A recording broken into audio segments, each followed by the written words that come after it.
So this is the 8th Pride reception that we will celebrate together. I want to begin by saying thank you to all the people that I'm looking out in the audience. I see some new friends, but a lot of old friends, folks who have been with us through thick and thin. And I am grateful for all that you've done to work with us to accomplish some amazing transformations over these last 7.5 years. You know? So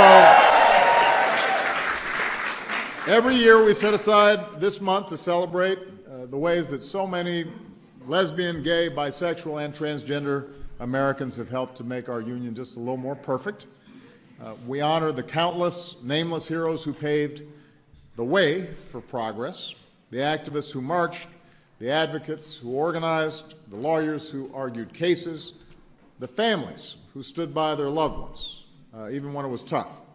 Every brave American who came out and spoke out, especially when it was tough. Because of them, because of all of you, there's a lot to be proud of today. Today, we live in America where don't ask, don't tell, don't exist no more. Because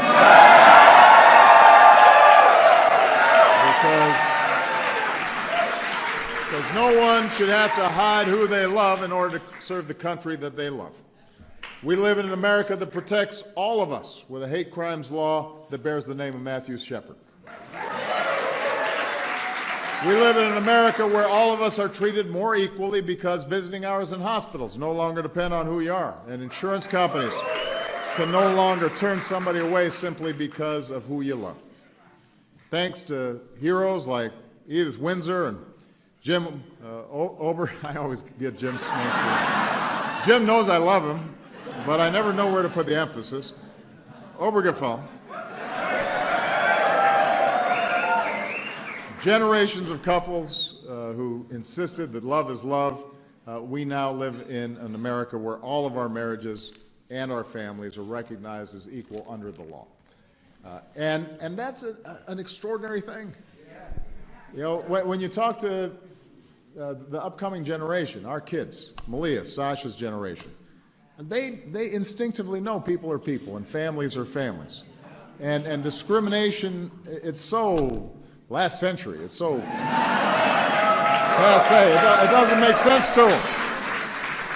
So we live in an America where the laws are finally catching up to the hearts of kids and what they instinctively understand. So some folks never imagined we'd come this far, maybe even some in this room.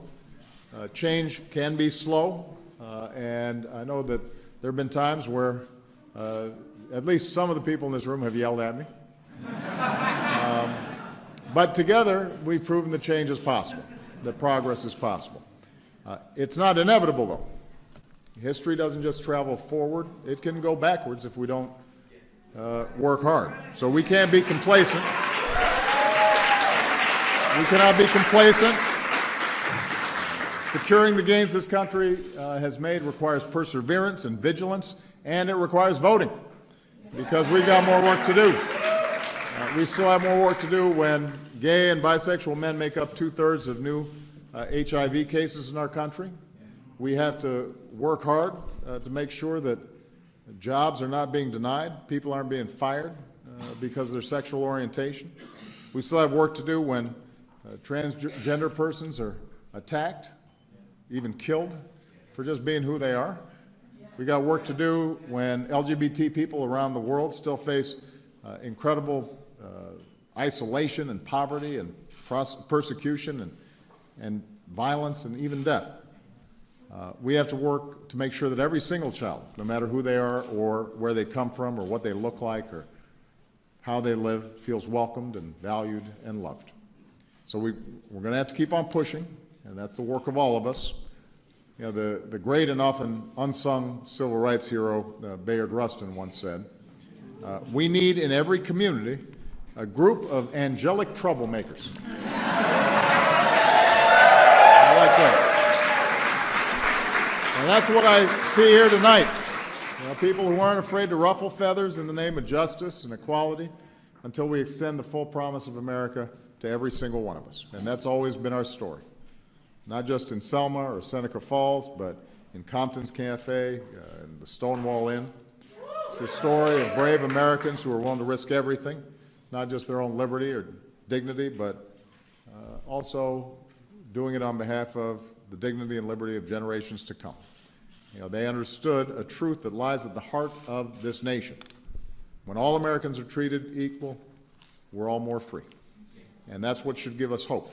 You know, despite our differences and our divisions and the many complicated issues that we grapple with, real change is possible. Minds open, hearts change, America shifts, and if the past few years have taught us anything, it's that people who love their country can change it. You know, one of the most special moments of my presidency was that warm summer night last June when we lit up the White House.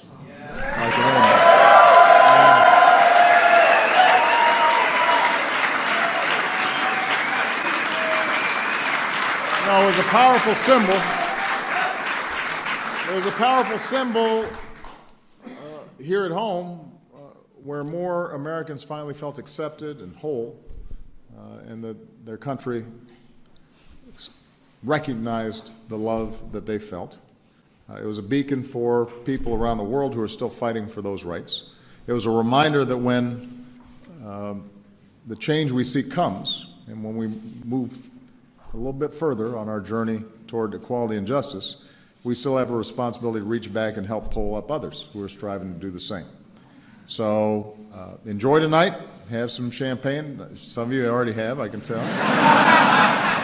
Tomorrow, we get back to work.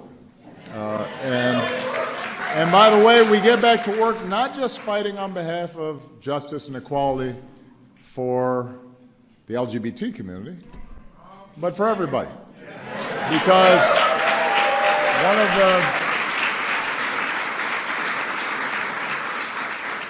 if you've felt the sting of discrimination, then you don't just fight to end discrimination for yourself. You got to fight for the poor kid who needs opportunity.